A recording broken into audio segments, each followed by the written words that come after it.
بسم اللہ الرحمن الرحیم۔ جن کی دعا قبول نہیں ہوتی وہ یہ ویڈیو ضرور دیکھیں۔ اکثر لوگوں کا شکوہ ہوتا ہے کہ ان کی دعائیں قبول نہیں ہوتیں۔ وہ ہمیشہ شکوہ کرتے ہیں کہ ان کی دعا جایا جا رہی ہے، حالانکہ دعا جایا نہیں جاتی۔ ہمیں مانگنے کا سلیقہ نہیں آتا۔ آج ہم آپ کو بتائیں گے کہ وہ کون سی دعا ہے جو کبھی رد نہیں ہوتی۔ حضرت علی رضی اللہ تعالیٰ عنہ سے ایک شخص نے پوچھا، اے مولا علی، میری دعا قبول کیوں نہیں ہوتی؟ تو حضرت علی نے فرمایا، اے اللہ کے بندے، جب بھی دعا کرو 3 کام ضرور کرو۔ نمبر 1، غیب کے لیے دعا مانگو گے تو آپ کی دعا بھی قبول ہوگی۔ نبی کریم صلی اللہ علیہ وسلم کا ارشاد مبارک ہے، آپ نے فرمایا، غیب کی دعا غیب کے لیے قبول ہوتی ہے۔ دوسری بات فرمائی، جب بھی دعا مانگو نبی کریم صلی اللہ علیہ وسلم اور ان کی آل و اولاد کو بھی یاد رکھو، دعا کے اول آخر میں درود شریف پڑھا کرو، جس سے دعا کی آخر میں درود شریف پڑھا جائے گا وہ دعا بھی قبول ہوگی۔ نمبر 3، تیسری، اپنے دعا میں اپنے نبی کو ضرور یاد رکھا کریں۔ جب بھی دعا کریں تو ان کے لیے بھی دعا مانگیں، اس سے رب کو پیار آتا ہے، وہ دعا قبول فرماتا ہے۔ حدیث مبارکہ میں دعا کی قبولیت کے اوقات بھی بتائے گئے ہیں۔ دعا کی قبولیت کے چند اوقات یہ ہیں۔ آپ صلی اللہ علیہ وسلم نے فرمایا، تہجد کی اوقات میں مانگی ہوئی دعا قبول ہوتی ہے۔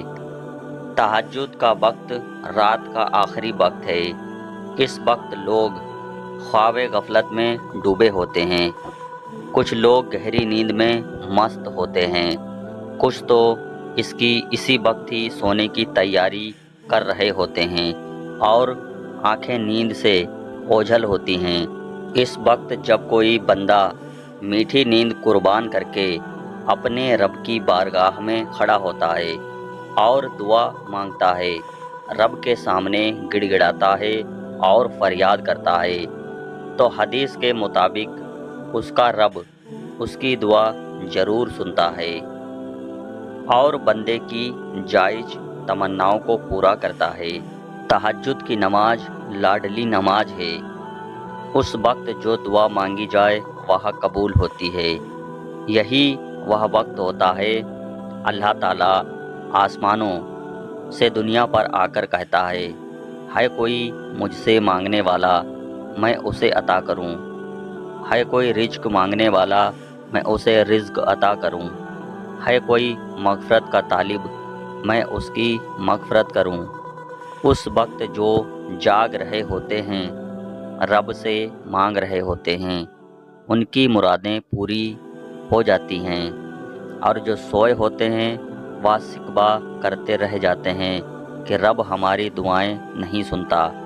دوسرا وقت سجدے کا ہے۔ سجدے کی حالت میں مانگی گئی دعا قبول ہوتی ہے۔ انسان کے لیے سب سے مشکل کام کسی کے سامنے جھکنا ہوتا ہے۔ خوددار اور عزت دار لوگ کسی کے سامنے نہیں جھکتے، وہ اپنی پیشانی کو جھکانا ذلت سمجھتے ہیں، وہ جان دے دیتے ہیں مگر کسی کے سامنے گردن نہیں جھکاتے۔ جس پل انسان سجدے کی حالت میں ہوتا ہے، اس پل میں وہ اپنے رب کے سب سے بلند اور محترم عضو یعنی پیشانی کا اللہ کی بارگاہ میں جھکا کر زمین سے ٹینک رہا ہوتا ہے۔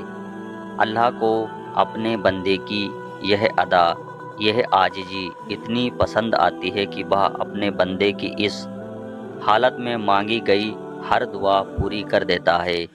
جھکنا اللہ کو پسند ہے اور جو جھک گیا وہ مراد پا گیا۔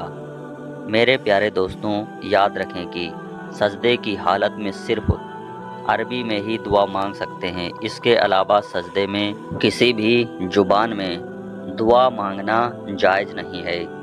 تیسرا وقت اذان کا ہے۔ اذان کے دوران مانگی گئی دعا قبول ہوتی ہے۔ اذان سے مراد وہ پکار اور بلاوا ہے جو اللہ کی جانب سے اس کے حکم سے انسانوں کو نماز کے لیے دیا جاتا ہے۔ اذان نام کی کامیابی کا یہ ہے کہ اذان پکارتی ہے آؤ کامیابی کی طرف۔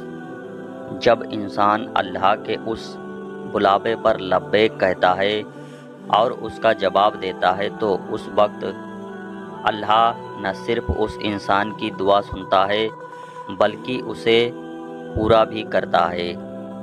چوتھا اور بہترین وقت فرض نماز کے بعد کا وقت ہے۔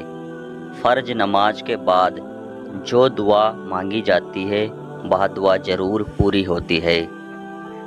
اللہ نے ایمان والوں پر دن میں 5 وقت کی نماز فرض کی ہے۔ ہم نے فرض نماز کو ادا کیا اور بھاگ نکلے، نہ خدا کو یاد کیا اور نہ ہی کچھ مانگا، جلدی سے آئے اور جلدی سے نکل گئے۔ یہ اہتمام کا وقت ہوتا ہے۔ اس وقت جو دعا مانگی جائے وہ قبول بھی ہوتی ہے۔ 5واں وقت بارش کے بعد کا ہے۔ بارش کے بعد جو دعا مانگی جائے وہ دعا قبول ہوتی ہے۔ بارش اللہ تعالیٰ کی رحمت بن کر برستی ہے۔ بارش پیاسی زمین کو سیراب کرتی ہے۔ بارش بنجر زمین کو لہلہانے سبز سے بھر دیتی ہے۔ بارش مردہ زمین میں روح پھونک دیتی ہے، بند چشمہ جاری کر دیتی ہے۔ دعا ہی ہر مخلوق کے لیے خوشی اور راحت کا سبب بن کر برستی ہے۔ ایسے وقت میں اللہ تعالیٰ انسان کی دعاؤں کو قبول فرماتا ہے۔ رحمت کے موقع پر رحیم کو یاد کیا جائے تو وہ ضرور سنتا ہے۔ چھٹا وقت سفر کا ہے۔ سفر کے موقع پر کی گئی دعا بھی قبول ہوتی ہے۔ مسافر اللہ کا مہمان ہوتا ہے۔ رب اپنے مہمان کی دعا کو رد نہیں کرتا۔ آج کے دور میں ہم مسافروں سے تنگ آ جاتے ہیں، انہیں پوچھتے نہیں، انہیں کھانا نہیں دیتے۔ جب ہماری یہ حالت ہوگی تو ہماری دعائیں قبول کیسے ہوں گی؟ 7واں وقت افطار کا ہوتا ہے۔ افطار کے وقت مانگی گئی دعا ضرور قبول ہوتی ہے۔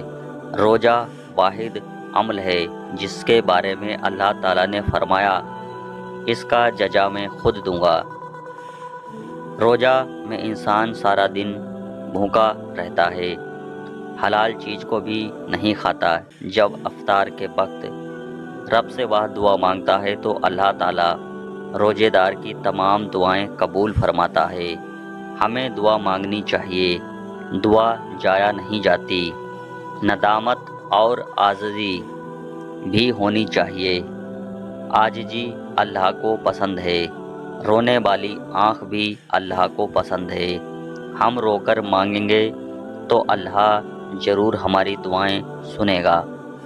ایک بار حضرت موسیٰ علیہ السلام کے دور میں قحط پڑ گیا، بارش نہیں ہو رہی تھی۔